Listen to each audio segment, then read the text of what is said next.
Channel subscribe చేసుకోకపోతే subscribe చేసుకోండి please.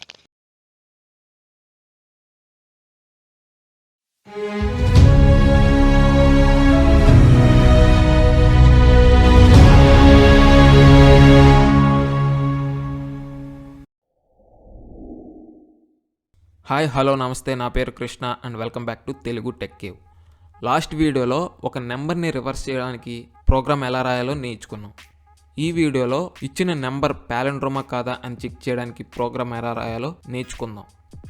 ఒక నెంబర్ని రివర్స్ చేయడానికి ఏదైతే లాజిక్ రాసామో అదే లాజిక్ని మనం ఈ పాలిండ్రోమ్ ప్రోగ్రాంలో రాస్తాం.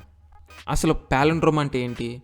ఏదైనా ఒక నెంబర్ని ఇన్పుట్గా ఇస్తే దాన్ని రివర్స్ చేసినప్పుడు మళ్ళీ అదే నెంబర్ వచ్చిందనుకోండి, అది పాలిండ్రోమ్.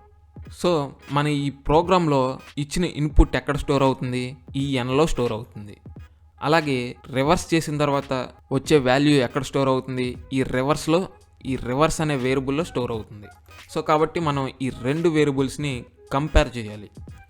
కానీ ఈ వైల్ లూప్ బ్రేక్ అయ్యేసరికి ఈ ఎన్ వాల్యూ 0 అయిపోతుంది. సో కాబట్టి మనం కంపేర్ చేయలేం.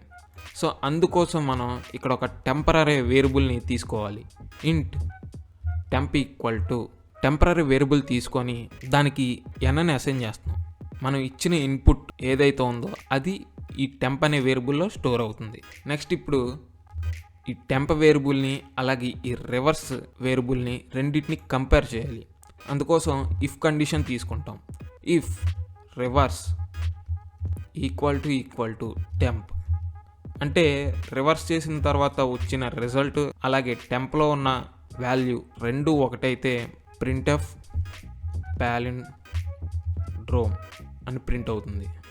ఇప్పుడు ఈ టెంప్లో ఉన్న వాల్యూ అలాగే రివర్స్ చేసిన తర్వాత వచ్చిన వాల్యూ రెండు ఒకటి కాకపోతే ఈ ఎల్స్ బ్లాక్ అనేది ఎగ్జిక్యూట్ అవుతుంది. Else printf not palindrome. ఇప్పుడు ఈ ప్రోగ్రామ్ని ఒకసారి రన్ చేసి చూద్దాం. ఇక్కడ ఇన్పుట్ 345ని ఇన్పుట్గా ఇచ్చా. సో నాట్ ఏ పాలిండ్రోమ్ అని ప్రింట్ అయింది. మనం ఇచ్చే ఇన్పుట్ ఫస్ట్ ఎక్కడ స్టోర్ అవుతుంది? ఈ ఎన్ అనే వేరియబుల్లో స్టోర్ అవుతుంది. ఈ ఎన్లో ఉన్న వాల్యూ మళ్ళీ టెంప్లో స్టోర్ అవుతుంది. అంటే 345 మళ్ళీ టెంప్ అనే వేరియబుల్లో స్టోర్ అవుతుంది. 345ని రివర్స్ చేస్తే ఎంత వస్తుంది వాల్యూ? 543. సో ఇక్కడ కండిషన్ ఏం రాసాం? రివర్స్ ఈక్వల్ టు టెంప్ అని రాసాం. రివర్స్ ఎంత? 543 ఈక్వల్ టు టెంప్ అంటే 345. కండిషన్ ఫెయిల్ కాబట్టి ఈ ఇఫ్ బ్లాక్ అనేది ఎగ్జిక్యూట్ అవ్వదు, ఈ ఎల్స్ బ్లాక్ అనేది ఎగ్జిక్యూట్ అవుతుంది. సో కాబట్టి ఇక్కడ నాట్ పాలిండ్రోమ్ అని ప్రింట్ అయింది. మళ్ళీ ఇంకోసారి రన్ చేద్దాం.